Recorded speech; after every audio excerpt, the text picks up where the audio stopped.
अ, अपने regional centre Varanasi में, और आज ये वर्चुअल मोड में, ऑनलाइन मोड में हम सभी विद्यार्थियों के साथ जुड़ रहे हैं।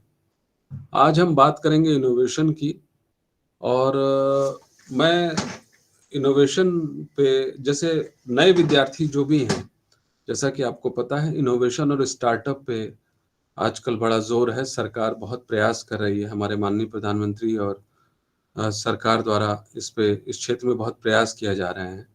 तो Indira Gandhi national open university के द्वारा भी इस क्षेत्र में बहुत सारे प्रयास हुए हैं।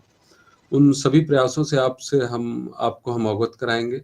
आपके लिए कौन-कौन सी अपॉर्चुनिटीज, कौन-कौन सी संभावनाएं इनोवेशन और स्टार्टअप के क्षेत्र में इग्नू में अवेलेबल हैं। इग्नू के आप विद्यार्थी हैं, तो आप कैसे स्पेशल हैं, और आपके लिए कौन सी ऐसी अपॉर्चुनिटीज इनोवेशन और स्टार्टअप के जरिए में हम उपलब्ध कराते हैं आपके लिए। अगर आप कोई भी इनोवेटिव आइडियाज के साथ आते हैं, तो हम आपको किस तरीके से उसमें फैसिलिटेट कर सकते हैं as a IGNOU body.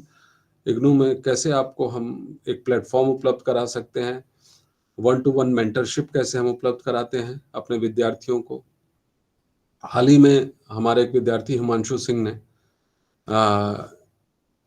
Innovation में एक अवार्ड जीता है नेशनल लेवल पर। बनारस के ही विद्यार्थी हैं, और सीड बॉल जो ड्रोन टेक्नोलॉजी है, उस जरिए के उन्होंने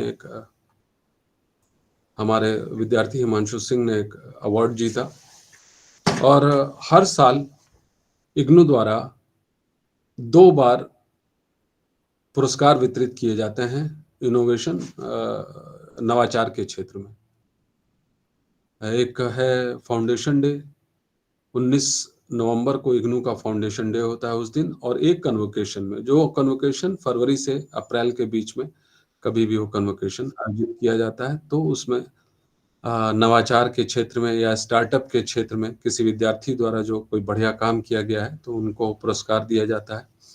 ऑनलाइन एंट्रीज आवेदित की जाती हैं, हम लोग ऑनलाइन एंट्रीज मंगाते हैं। अगर आपके पास कोई भी इनोवेटिव आइडिया है, आप हमारे साथ शेयर करें। उसको एक ज्यूरी द्वारा, जो एक टीम मेंबर्स होते हैं, ज्यूरी की पूरी टीम होती है, उसके द्वारा वो एसेस किया जाता है, और फिर फर्स्ट, सेकंड, थर्ड और कंसोलेशन प्राइजेस चुने जाते हैं। उसमें भी डिफरेंट फील्ड्स होती हैं, सिर्फ 3 पुरस्कार नहीं, कई पुरस्कार होते हैं। जैसे साइंस एंड टेक्नोलॉजी की फील्ड में, कंप्यूटर फील्ड में, या एग्रीकल्चर फील्ड में, जो अलग अलग फील्ड्स के, उसमें पर्यावरण की फील्ड में अगर आप कुछ काम कर रहे हैं, तो उसकी इनोवेशन और स्टार्ट डिफरेंट अवार्ड्स दिए जाते हैं। इग्नू का national centre for innovation in distance education, एक एनसीआईडी टोटल डिवीजन है हमारे पास, जो कि इनोवेशन में सन 2005 से ही ये काम कर रहा है। 2005 यानी आज तकरीबन 18 साल हो गए इन इग्नू को, Indira Gandhi national open university को इनोवेशंस में काम करते हुए। हमने या इग्नू ने इनोवेशन में तब काम शुरू किया था जब इनोवेशन शब्द से भी बहुत अधिक लोग परिचित नहीं थे। NCID, national centre for innovation in distance education, दिसंबर 2005 में ही स्थापित कर दिया गया था। रिसेंटली नवरीत ये कार्यक्रम शुरू हुआ है।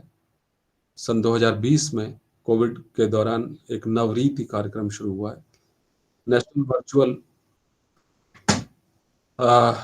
रिपोजिटरी एंड ट्रेनिंग स्कीम है ये, जिसके तहत one to one mentorship programme चलाया जाता है। किसी विद्यार्थी का इनोवेटिव आइडिया अगर इग्नू को पसंद आता है, अगर वो हमसे शेयर करता है, तो उस विद्यार्थी को, इंडिविजुअल विद्यार्थी के लिए एक इंडिविजुअल मेंटर हम नियुक्त करते हैं, जो स्टार्टअप और इनोवेशन की फील्ड का एक एक्सपर्ट उसके लिए निर्धारित करते हैं, और वो सीधे उस अपने मेंटर के साथ बातचीत करके इनोवेशन या स्टार्टअप की फील्ड में काम कर सकता है। आज के हमारे रिसोर्स पर्सन का परिचय मैं दे ही चुका हूं, जैसा मैं बता रहा हूं कि प्रोफेसर प्रकाश सिंह बादल बहुत सीनियर प्रोफेसर हैं इंस्टीट्यूट ऑफ एग्रीकल्चर साइंसेज के। रिसर्च और एकेडमिक फील्ड में इनका बहुत योगदान है, और कई पेपर्स नेशनल इंटरनेशनल जर्नल्स में इनके पब्लिश हैं, और बहुत ही humble, always available for the students. और हमारे एक छोटे से रिक्वेस्ट पर आप हमारे स्टूडेंट्स के लिए आज अवेलेबल हैं, प्रोफेसर प्रकाश सिंह बादल जी। और उस वजह से आज प्रोफेसर साहब, वेलकम आपका। सर्वप्रथम मैं इग्नू और आपके प्रति अपना आभार जताता हूं, जो मुझे छात्रों के साथ इंटरेक्ट करने का अवसर प्रदान किया आपने। इसके साथ ही मैं सभी असिस्टेंट डायरेक्टर्स और पार्टिकुलरली एस.के. पांडे जी का आभार व्यक्त करता हूं, जो इन्होंने मुझे खोजा, और मैं साथ छात्रों का भी वेलकम करता हूं। आज का टॉपिक है nurturing innovation, innovation skill for enterprise development. ये lecture national youth day celebration के परिप्रेक्ष्य में आयोजित हुआ है, इसलिए सर्वप्रथम हम अपने श्रद्धा सुमन स्वामी विवेकानंद जी को अर्पित करते हैं, जिनके जन्मदिन के अवसर पर नेशनल यूथ डे मनाया जाता है। स्वामी विवेकानंद ने न सिर्फ हिंदू संस्कृति का पुनर्जागरण किया, बल्कि युवा शक्ति में एक नई ऊर्जा का संचार किया, और इसलिए युवा वर्ग के वो एक तरह से आदर्श हैं। इस अवसर पर इस टॉपिक का सिलेक्शन काफी रेलिवेंट है। इनोवेशन का मतलब है कुछ भी नया। इनोवेशन को पहचाना गया बहुत पहले शुम्पीटर द्वारा। इसका डेवलपमेंट में क्या रोल है, क्योंकि किसी भी देश के विकास में नई प्रोडक्ट्स, सर्विसेज और उत्पादन और आय का बहुत बड़ा रोल होता है। शुम्पीटर एक अर्थशास्त्री थे जिन्होंने इसको पहचाना, और उन्होंने फॉर्मली इनोवेशन को डिफाइन किया कि यह कोई नया प्रोडक्ट या सर्विस है, या किसी भी चीज को पैदा करने का एक नया मेथड है, या एक नया सोर्स ऑफ रॉ मटेरियल है, या फिर मैनेजमेंट का एक नया तरीका है। कुछ भी नया है तो इनोवेशन।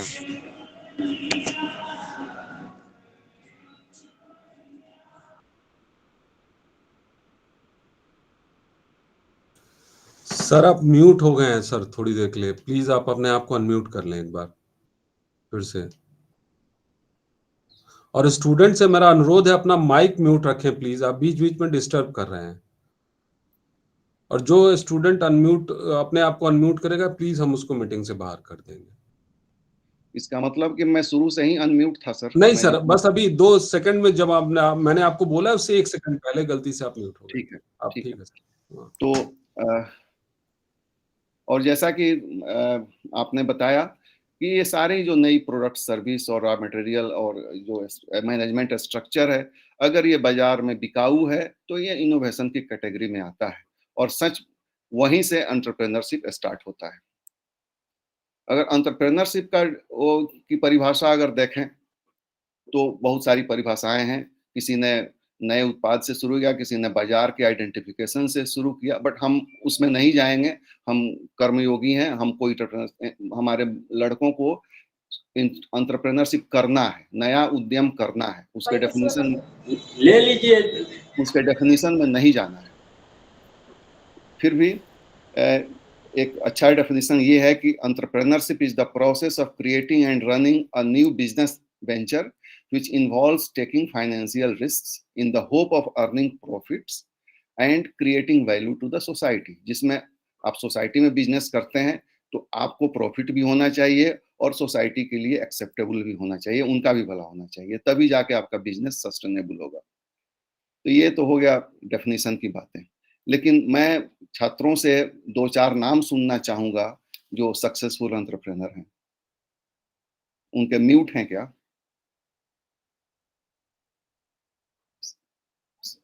विद्यार्थियों से अनुरोध है कि अगर वो सक्सेसफुल एंटरप्रेन्योर्स, इनोवेटर्स हैं, उनके नाम अगर आप जानते हैं तो चैट बॉक्स में लिख दें, वो भी बेहतर है। या एक क्या कोई विद्यार्थी अपने आप को अनम्यूट करके भी बता सकता है, कोई बताना चाह रहा हो तो।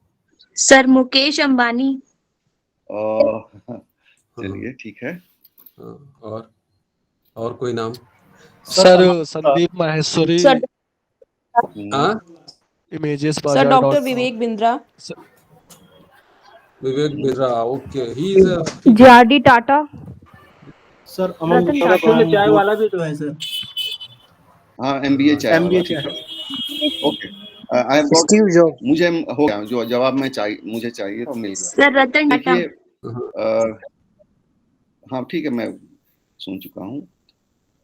जितने भी बड़े कारपोरेट हाउसेज हैं, कभी बड़े कारपोरेट हाउसेज नहीं रहे थे, वो कभी छोटे बिजनेस से स्टार्ट हुए हैं। भले उनके दादा या परदादा ने जिन्हें स्टार्ट किया हो, लेकिन वो स्टार्ट छोटे बिजनेस से ही होते हैं, बाद में वो कारपोरेशंस का रूप लेते हैं। तो इसलिए हमारा जो फोकस है वो बिगिनर्स पे है, जो स्टार्ट करते हैं। इन लोगों को तो बना बनाया मिला हुआ है और स्टिल दे आर इंटरप्राइजिंग, नई नई चीजें वो कर रहे हैं। लेकिन जितना रिस्क एक नया एंटरप्रेन्योर लेता है, उतना रिस्क शायद ये जो एस्टेब्लिश्ड या फैमिली बिजनेस के लोग हैं नहीं लेते हैं। तो इसलिए नए एंटरप्रेन्योर्स में जैसे कि उषा किरण शाह मजुमदार या बहुत सारे ऐसे नाम हैं, बंसल फ्लिपकार्ट वाले, या बहुत सारे नाम हैं जिन्होंने खुद शुरुआत की और उसको स्क्रैच से, उसको एकदम जीरो से स्टार्ट करके और उसको बहुत बड़ा बिजनेस बनाया। तो ऐसे एंटरप्रेन्योर्स बहुत हैं आज के उसमें देश में हमारे।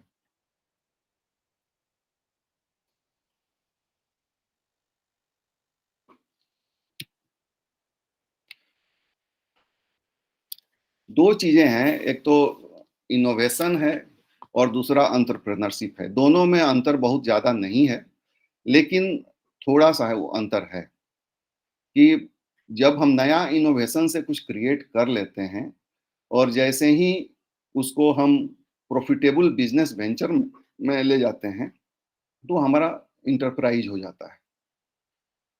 वैसे ही इनोवेशन के लेवल तक तो रिस्क कम है, लेकिन एक बार जब आप मार्केट प्लेस पे चले जाते हैं तो फिर आपका रिस्क बढ़ जाता है, क्योंकि आपके फाइनेंसेज इन्वॉल्व हो जाते हैं, ह्यूमन रिसोर्सेज उसमें आ जाते हैं। इनोवेशन अपने आप में एक आइडेंटिटी है, लेकिन एंटरप्रेन्योरशिप में आपको हमेशा इनोवेट करना पड़ेगा। ये लॉन्ग टर्म फिनोमेना है, क्योंकि अगर बाजार में सस्टेन करना है तो आपको कंटिन्यूअसली नई नई चीजें अपने प्रोडक्ट और सर्विस में जोड़नी पड़ेगी। कुछ लोगों का इंटरेस्ट केवल इनोवेशन में ही होता है, उनका ज्यादा इंटरेस्ट उसको सेल करने में नहीं होता, वो इंटरप्राइज में इंटरेस्ट नहीं रखते।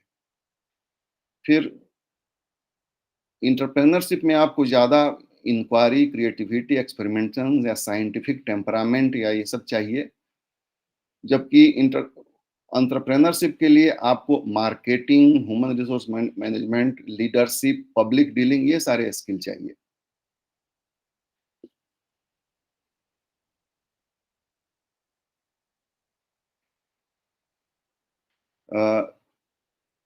Innovation is the result of the new thinking and ideas.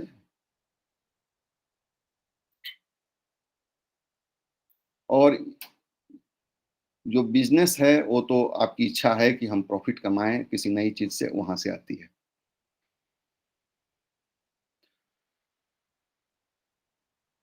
देखिए, अगर क्रिएटिविटी और या इनोवेटिवनेस और मैनेजमेंट स्किल के दो पैरामीटर पे अगर हम देखें तो एक एंटरप्रेन्योर के पास दोनों का होना जरूरी है।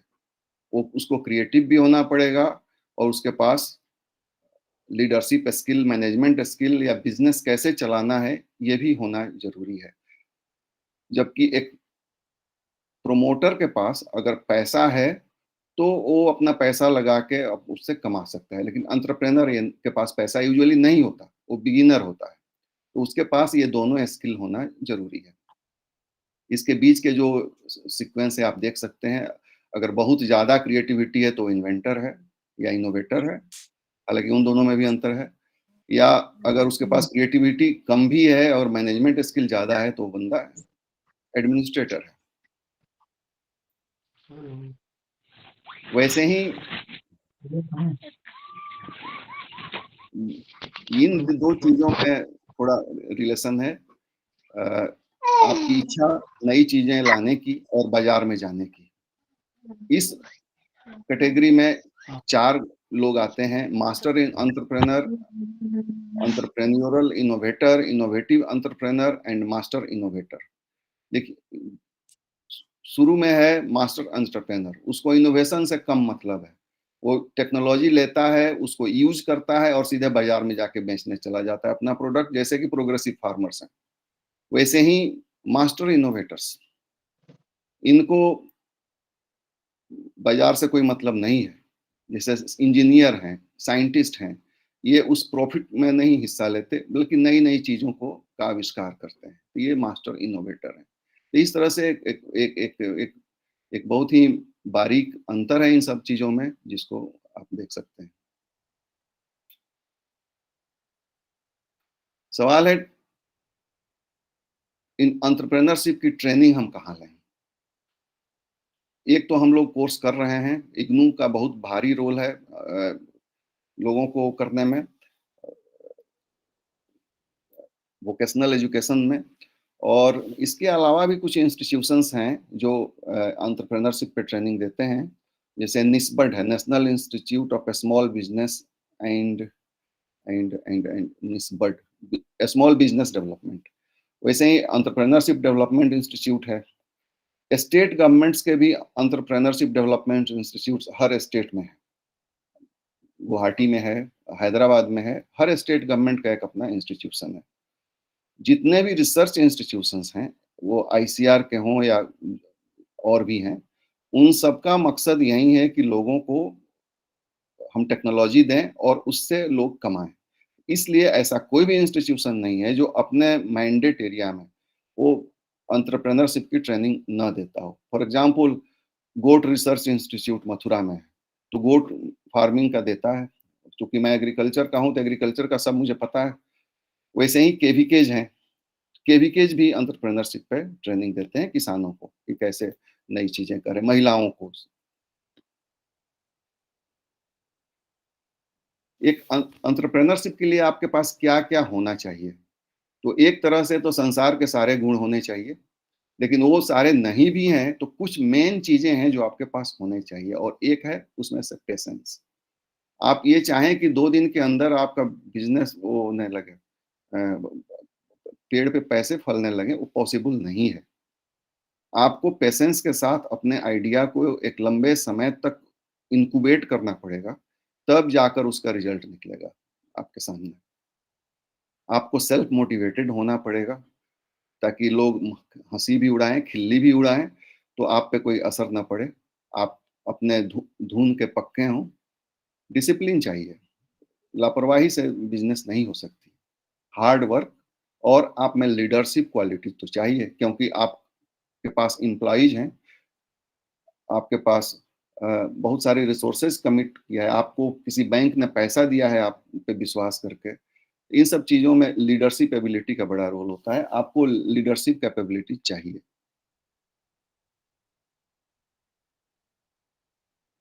अच्छा, कुछ चीज़ें हैं जो लोग कहते हैं कि उद्यमी तो पैदा होते हैं, उनको बनाया नहीं जा सकता। सच्चाई ये है कि वो कुछ उद्यमी बाय बर्थ, उनमें उद्यमी की भाव रहती है, डीएनए रहती है, लेकिन उद्यमी को बनाया भी जा सकता है। दोनों बातें सही हैं। कुछ लोग बाय बर्थ उद्यमी होते हैं, लेकिन ऐसा नहीं है कि बाकी लोग उद्यमी नहीं हो सकते। By training, bye market observation और अपने इनसाइट से, अपनी कैपेबिलिटी से वो उद्यमी बन सकते हैं। ऐसा नहीं है कि वो बाय बर्थ ही होंगे। दूसरी बात ये मानी जाती है कि जो पढ़ने लिखने में वो हो, फिसड्डी हो, वो ही बिजनेस में जाता है। ऐसा बिल्कुल नहीं है। आज की तारीख में हालत ये हो गई है कि जितने सारे आईआईएम, आईआईटी के पास आउट वहां से निकलते हैं, नौकरी करते हैं 1-2 साल, उसके बाद आके अपनी कंपनी बना लेते हैं। तो एकदम ये पुरानी है कि नौकरी बहुत अच्छी चीज है और बिजनेस अच्छी चीज नहीं है, ऐसा कुछ नहीं है। उनका दे फिट एन आइडियल प्रोफाइल, उनमें ये गुण होने चाहिए, ये भी नहीं है। हर व्यक्ति अपने आप में यूनिक है, और वो जो करता है वही करता है। उसमें सारे गुण नहीं लाए जा सकते। ऐसे ही बहुत सारे हैं, बहुत सारे मिथ हैं, जैसे कि इसमें बहुत सारे पैसा है, हो सकता है कम पैसा हो, having no boss is great fun, ऐसा कुछ होता नहीं। हाँ, my best friend will be my great business partner, ये भी सही नहीं है। हो सकता है वो आपका बहुत अच्छा पार्टनर हो भी जाए, नहीं भी हो। तो इसलिए आपको एज पर सिचुएशन असेस करके ही अपना पार्टनर चुनना पड़ेगा। आप I will be definitely be successful, ऐसा भी नहीं है। आपको हो सकता है कि बीच में आपको रीसेट करना पड़े अपने बिजनेस को। तो कुछ मिथ हैं एंटरप्रेन्योरशिप के बारे में जो ठीक नहीं है।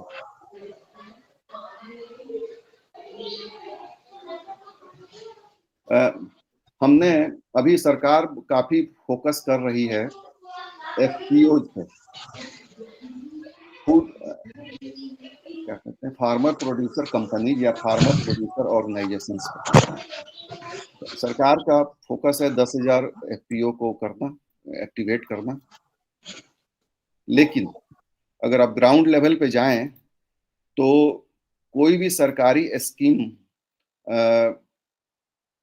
इसके पीछे का मकसद ये है कि आप एक इंसान को तो एंटरप्रेन्योर शायद बना ना पाए, अगर ग्रुप को आप एक्टिवेट करते हैं तो रिस्क भी कम हो जाता है, उनको फाइनेंशियल हेल्प भी मिल जाता है।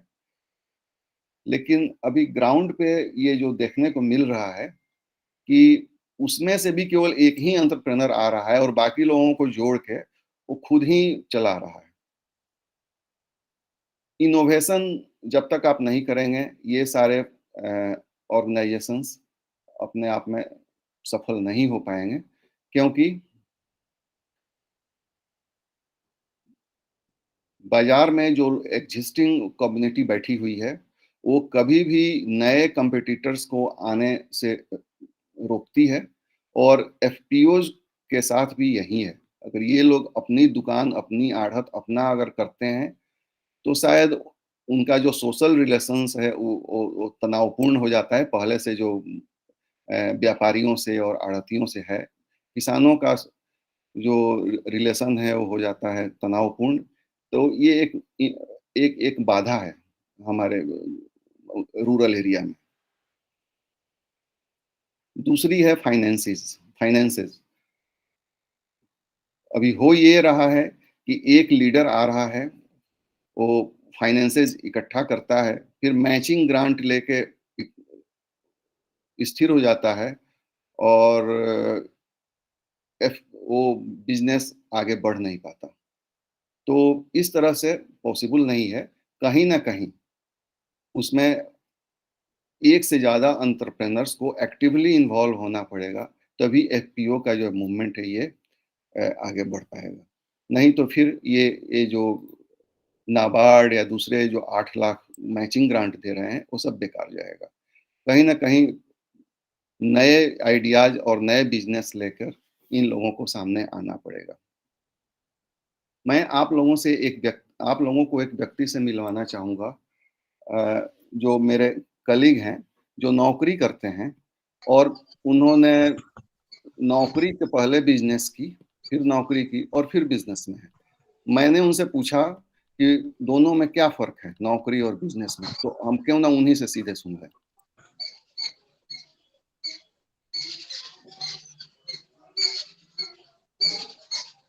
धीरज जी, यस सर। आप सुन रहे हैं? हाँ सर। आप चाहें तो कैमरा भी ऑन कर सकते हैं और साउंड भी। मैं नहीं करूंगा क्योंकि मैं रिस्क नहीं लेना चाहता। ये नहीं सर, कैमरा ऑन है सर। ठीक। धीरज जी पीएचडी हैं हमारे ही डिपार्टमेंट से और मिल्क प्रोसेसिंग प्लांट चला रहे थे। देन ही joined as an assistant professor in PRD college Deoria, and then he realized no, he must continue with his enterprise, and again he changed the whole machinery, and now he has embarked on a क्या कहें modernized plant पे। तो आपसे अच्छा कौन बता सकता है कि नौकरी और बिजनेस का क्या फर्क है? जी sir. Hello everybody, thank you sir. जैसा कि टॉपिक चल रहा है एंटरप्रेन्योरशिप पर, तो साथियों थोड़ा सा पहले बताना चाहूंगा कि ये विचार आता कैसे है किसी व्यक्ति के दिमाग में कि आखिर मुझे करना क्या है। बिना अनुभव के विचार आना थोड़ा सा मुश्किल होता है। कभी कभी होता है कि सुबह से लेकर शाम तक हमारे दिमाग में बहुत सारे विचार रेज करते हैं और शाम होते होते वो सारे विचार खत्म हो जाते हैं, अगले दिन फिर विचार नए आते हैं। तो विचारों की जो कंटिन्यूटी है उसको होल्ड कैसे करना है, तो इसी पे हम थोड़ा चर्चा करेंगे और फिर इंटरव्यू पे हम बात करेंगे। अमूमन होता क्या है कि जब हमने अपना थोड़ा सा एक्सपीरियंस बताएंगे पढ़ाई लिखाई का और आगे के जॉब का, और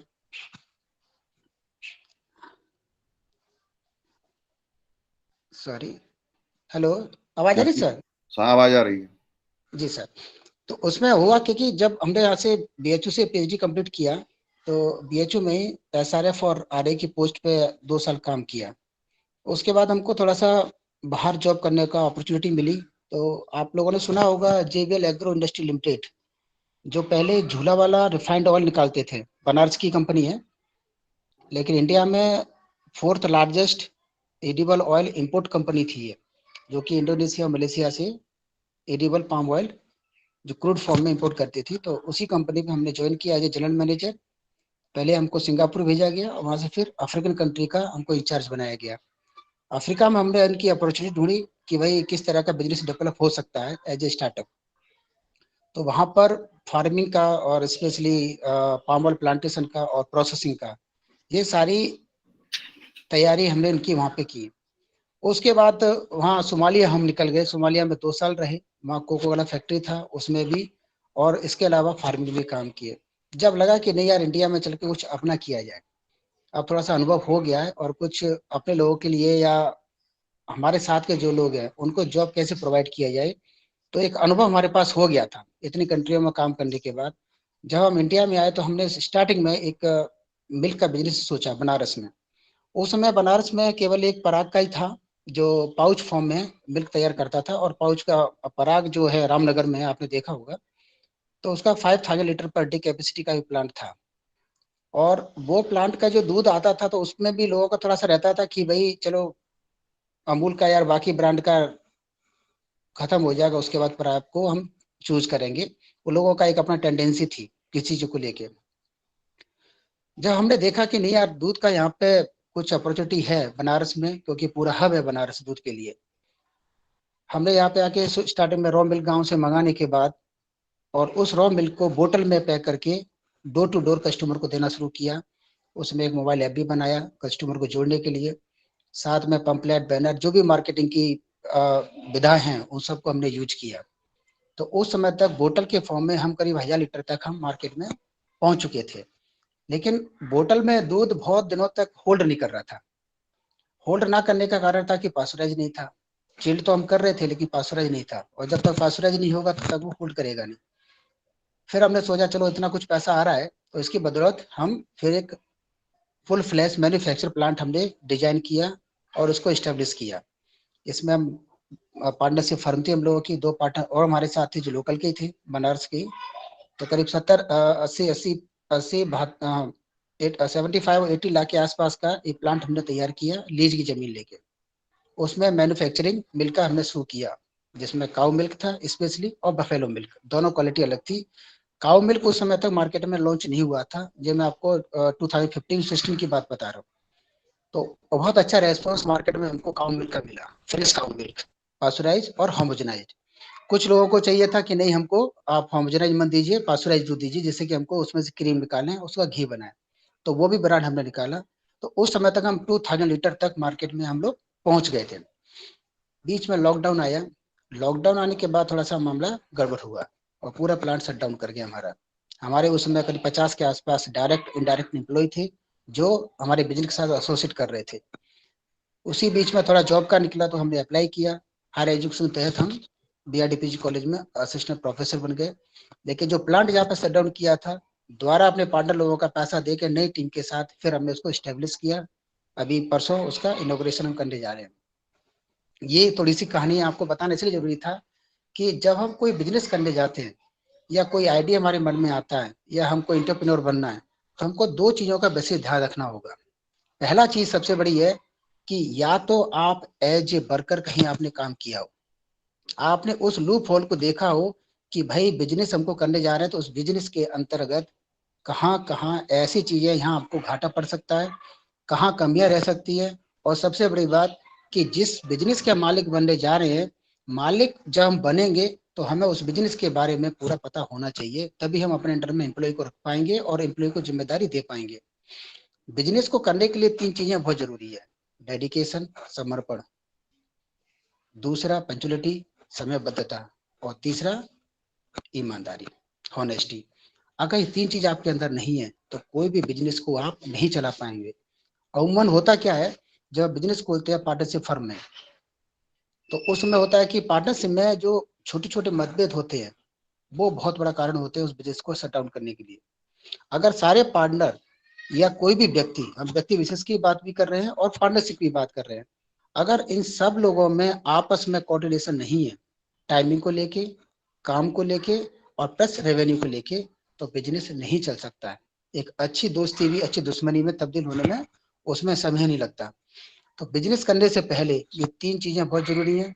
और इसमें भी सबसे बड़ी बात, जब हम करने जा रहे हैं तो हमको ये पता होना चाहिए कि उस बिजनेस का रॉ मटेरियल हमको कहाँ से मिलेगा और कितने सस्ते रेट पे मिलेगा।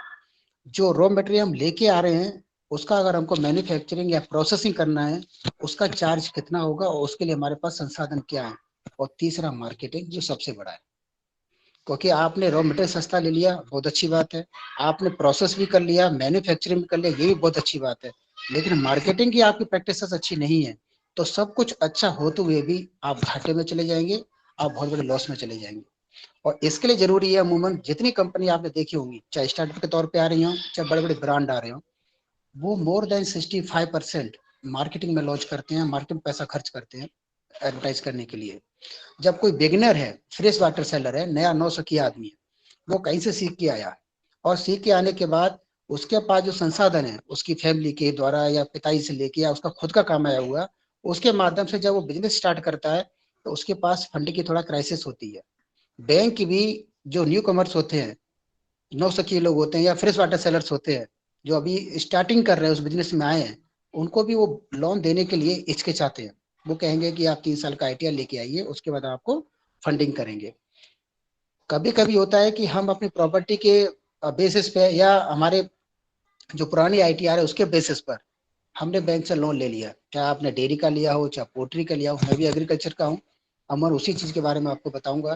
तो हमको लोन तो मिल जाता है, लेकिन अमन होता क्या है, जब हम लोन लेके किसी बिजनेस को स्टेब्लिश करते हैं तो उस बिजनेस को स्टेब्लिश करने में 8 से 10 महीने लग जाते हैं और आपकी ईएमआई उस पहले महीने से स्टार्ट हो जाती है जहां से आपने लोन सेंशन आपका हुआ उस दिन से।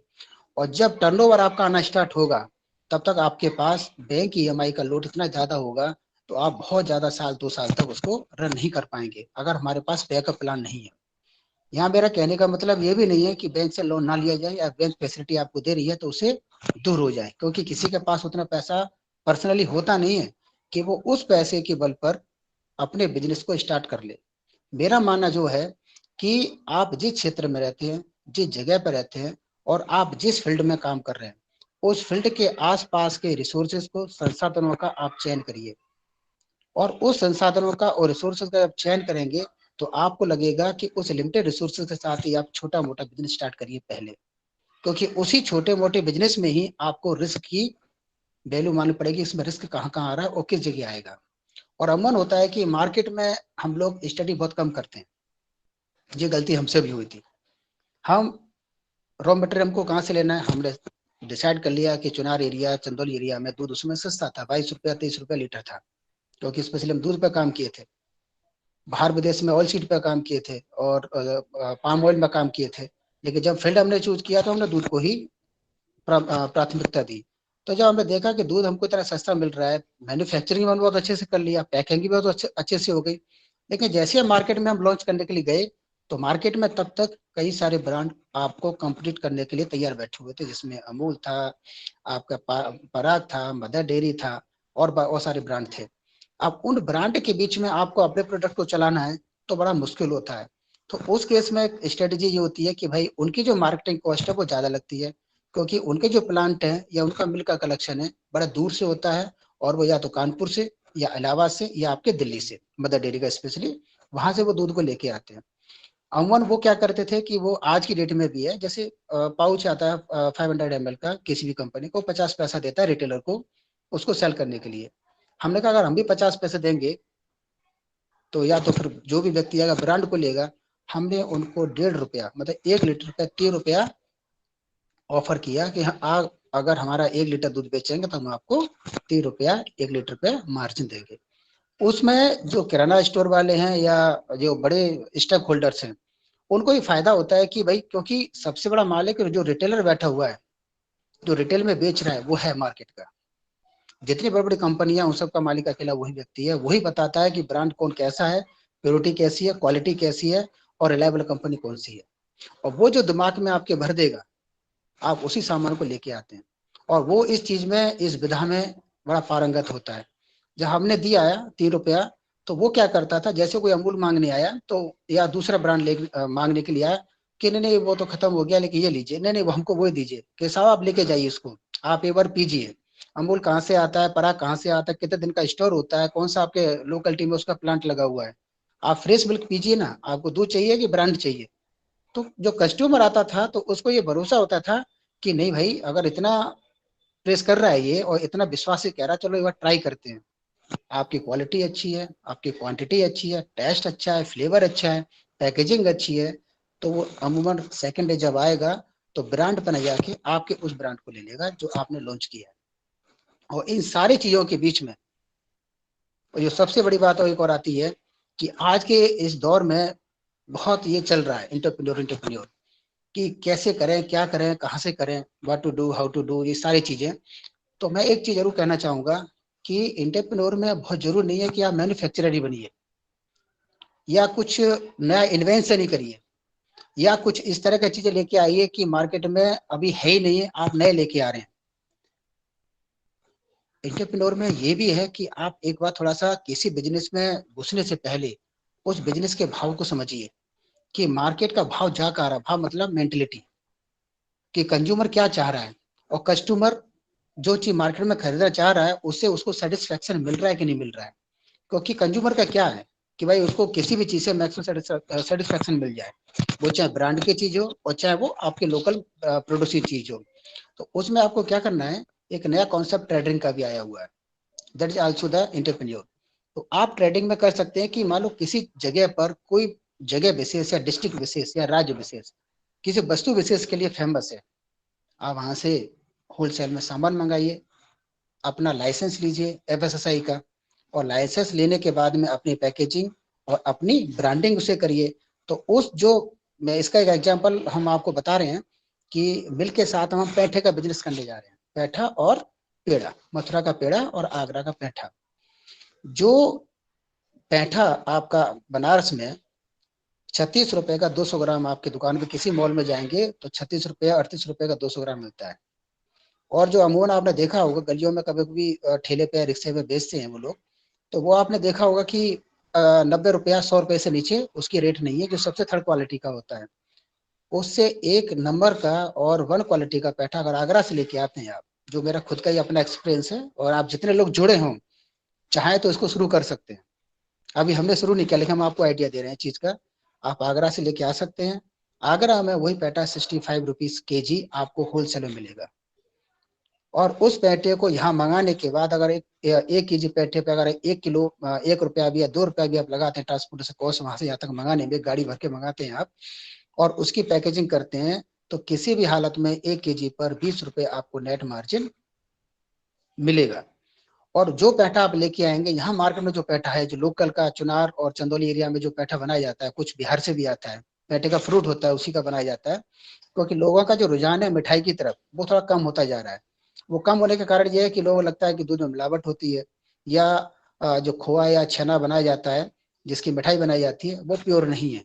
तो लोगों का थोड़ा सा जा रहा है कि वेजिटेबल से जो बनी हुई मिठाई है, स्वीट्स हैं, उनका क्रेज थोड़ा लोगों में ज्यादा बढ़ रहा है। चाहे आपका परवल वाली मिठाई हो, चाहे आपकी पैठे वाली मिठाई हो, चाहे आपकी चेरी वाली मिठाई हो, तो अगर आप उसको यहाँ लेके आते हैं तो उस पर 1 kg पे 20 से 15 रुपए आपको नेट प्रॉफिट मिलेगा। इस ट्रेडिंग में क्या है कि माल आपने वहां से लिया बना हुआ, आपके पास बनारस में है या किसी भी क्षेत्र में आप है, उसका आपने पैकिंग की, मार्केटिंग किया, उसका लाइसेंस आपके पास ऑलरेडी है, अपने डब्बे में रखिए, पैकेजिंग करिए, उस पे आपका लाइसेंस का जो नाम है आप उसको मेंशन करिए और उसको मेंशन करके मार्केट में लॉन्च करिए, पूरी अपॉर्चुनिटी है, उसमें आपको फायदा ही मिलेगा। सेम चीज है, आगरा के बगल में आपका मथुरा भी आता है, मथुरा से आप पेड़ा मंगाइए, पेड़ा मंगा के पैक करिए, वो कम से कम 10 से 15 दिन तक उस पेठे का या पेड़े का कोई खराबी होने वाले नहीं, जिसमें आपका जो पेठा है उसकी लाइफ ज्यादा होती है। अमूमन जब बिजनेस शुरू करने जाते हैं हम, आप आते हैं अपनी कहानी पर, तो हम जल्दी, जैसे सर ने कहा था इससे पहले लेक्चर में, कि हम बहुत जल्दी रिटर्न देखते हैं कि हमको फायदा कितना हो रहा है। मैं साथियों एक चीज आपको बताएं कि किसी भी बिजनेस को करने के लिए एक पीढ़ी को खपना पड़ता है, और जब तक वो पीढ़ी नहीं खपेगी तन मन धन के साथ, तो दूसरी पीढ़ी उसमें एंट्री नहीं कर पाएगी। यहाँ सर ने दो बात कही थी कि भाई बाय बर्थ एंटरप्रेन्योर होते हैं, कि एंटरप्रेन्योर पैदा होते हैं या एंटरप्रेन्योर बनते हैं। तो हम दोनों चीजों पर जाएंगे कि पैदा भी होते हैं और बनते भी हैं। पैदा इसलिए होते हैं कि उनके दादा परदादा उसमें कई साल गुजार चुके हैं, उनको बनी बनाई फील्ड मिलती है और उस बनी बनाई फील्ड में अपने आप को एग्जिस्ट कर लेते हैं। और जहां बनते हैं, जो व्यक्ति बनेगा उसको अपनी पूरी लाइफ, पूरा समय उसको देना पड़ेगा, उसकी पहली प्रायोरिटी, पहली प्राथमिकता अपना बिजनेस होगा, ना उसके बच्चे, ना उसकी वाइफ, ना उसकी फैमिली, ये सेकेंडरी होगी। तब आप उस बिजनेस को चला सकते हैं, और उस बिजनेस को चलाने के लिए आपको A to Z जानकारी as a labour, as a owner आपको होना बहुत जरूरी है। और इस जानकारी को लेने के लिए कहीं भी आपके आसपास जिस बिजनेस को आप करने जा रहे हैं उसमें जाके एज ए वर्कर काम करिए, चाहे आप PhD हो, चाहे ग्रेजुएट हो, चाहे MA हो, चाहे आपके पास बहुत बड़ी प्रॉपर्टी क्यों ना हो, आप एज ए सिंपल लेबर जाइए, वर्कर जाइए, और जाके देखिए कि सारे काम होते कैसे हैं। चलो ठीक है, धीरज आपको जी, हुआ हमारा उत्तर। सभी लड़कों को नौकरी आज की तारीख में मिलने की गारंटी नहीं रहती नहीं है, है सर, तो बिल्कुल नहीं। तो ऐसे में एंटरप्रेन्योरशिप कहीं नौकरी से इंफीरियर तो नहीं है? सॉरी सर, कोई भी बिजनेस करना किसी नौकरी से इंफीरियर नहीं है, मेरा मानना ये है।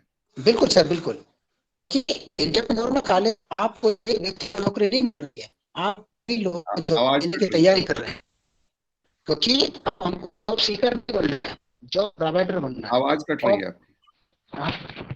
हेलो, आवाज आ रही है? हाँ ठीक है। नहीं, आपने दोनों में फर्क महसूस किया, तो मुझे नहीं लगता कि कहीं से भी एंटरप्रेन्योरशिप में आपको सोशल रिकॉग्निशन या वो नहीं है। सर उसमें सबसे बड़ी बात है कि हमने एक्चुअली देखा है कि समाज के साथ जब जुड़ते हैं तो समाज की बहुत सारी आकांक्षा, इच्छाएं हमसे बहुत जुड़ी होती हैं, और जब एक व्यक्ति उस समाज में फैल होता है किसी भी एंटरप्रेन्योरशिप में, तो बहुत सारे यूथ हैं या बहुत सारे जो इनोवेटर्स हैं वो बहुत पीछे रहते हैं। आज के साथ जुड़ा रहना चीज को दूर नहीं जाना, क्योंकि आपका ठीक है, थैंक यू। जो मार्केट है वो समाज यहाँ से क्या है, लेकिन आवाज कट रही है, फिर आपसे बाद में अगर समय मिला तो फिर आपसे ठीक है। एक इशू अभी जो अनएड्रेस्ड है, एंटरप्रेनर के लिए फाइनेंसेस कहाँ से आए? तो कभी भी फाइनेंशियल उससे, एक मिनट, कभी भी फाइनेंसेस की कमी से किसी एंटरप्रेन्योर ने अपना काम रोका नहीं, और सच पूछिए तो एंटरप्रेन्योर के पास अपना फाइनेंस होता भी नहीं होता, कहीं दूसरे से लेता है और स्टार्ट करता है, रिपे करता है, फिर उससे अर्न करता है और एक्सपेंड करता है या डाइवर्सिफाई करता है, जो जैसे भी करता है। थ्योरेटिकली फाइनेंसेस के कई सोर्स हैं, इन दो कैटेगरी में है, एक तो आप उधार लीजिए किसी से, डेट फाइनेंसिंग, और नहीं तो फिर अपने रिसोर्सेज से आप लीजिए। लेकिन ये दोनों का एक हल्का कॉम्बिनेशन मेरे ख्याल से अच्छा है, क्योंकि बैंक भी नहीं देती, आप मार्जिन मनी आपसे ले लेती है, तो इसलिए। लेकिन उसमें प्रॉब्लम ये है कि जो गवर्नमेंट स्कीम्स हैं उसमें मैंने बहुत सारे लोगों को ये देखा है कि सब्सिडी लेने के चक्कर में बिजनेस शुरू करते हैं, सब्सिडी मिलती है और बस उनका बिजनेस वहीं रुक जाता है। ये कोई रीजन नहीं हुआ बिजनेस स्टार्ट करने का या उद्यमी बनने का। कि गवर्नमेंट हमको सपोर्ट कर रही है या हमको सब्सिडी दे रही है। ये ये एंटरप्रेन्योरशिप है ही नहीं, ये कुछ और है। इसको एंटरप्रेन्योरशिप हम लोग कह ही नहीं सकते। बहुत सारे स्कीम्स हैं गवर्नमेंट के जो प्रमोट करती है। अगर आप ministry of industry and commerce पे जाएं तो उन्होंने बहुत सारे लिंक दे रखे हैं, विभिन्न मंत्रालयों के जो स्कीम है वो चलते हैं। वैसे ही स्टेट गवर्नमेंट के स्कीम है, तो स्कीम तो इतने हैं आपको सपोर्ट करने के लिए कि वो ये कई पेज भर जाएंगे उसको लिखने में। ये कुछ मेजर स्कीम्स हैं, जैसे मुद्रा योजना है, फिर अटल इनोवेशन मिशन है, स्टैंड अप इंडिया है, स्टार्टअप इंडिया है, क्वायर बोर्ड का क्वायर उद्यमी योजना है। ऐसे बहुत सारे स्कीम हैं जो आपको, आप कहीं भी जाएं, लेकिन आपको मैं सजेस्ट ये करूंगा कि अगर बिजनेस शुरू करना है तो उसके पहले आप district industries centre, district industries officer होता है, उससे एक बार सलाह जरूर ले लें कि हमको इस एरिया में इंटरेस्ट है तो हमको कहाँ से असिस्टेंस मिलेगा। वो सारे क्या कहते हैं, जो भी कागजी कार्रवाई या जो भी, वो भी बता देगा कि आपको नो पोल्यूशन बोर्ड से ये लेना होगा अगर ये इंडस्ट्री है तो, या फिर जो भी रिक्वायरमेंट्स है वो बता देंगे डिस्ट्रिक्ट इंडस्ट्रीज ऑफिसर। साथ ही वो आपको फाइनेंशियल असिस्टेंस के लिए आपको सही जगह पे भेज देंगे। तो इस तरह से उनके साथ जरूर आप एक बार मिलें, डिस्ट्रिक्ट इंडस्ट्रीज ऑफिसर से।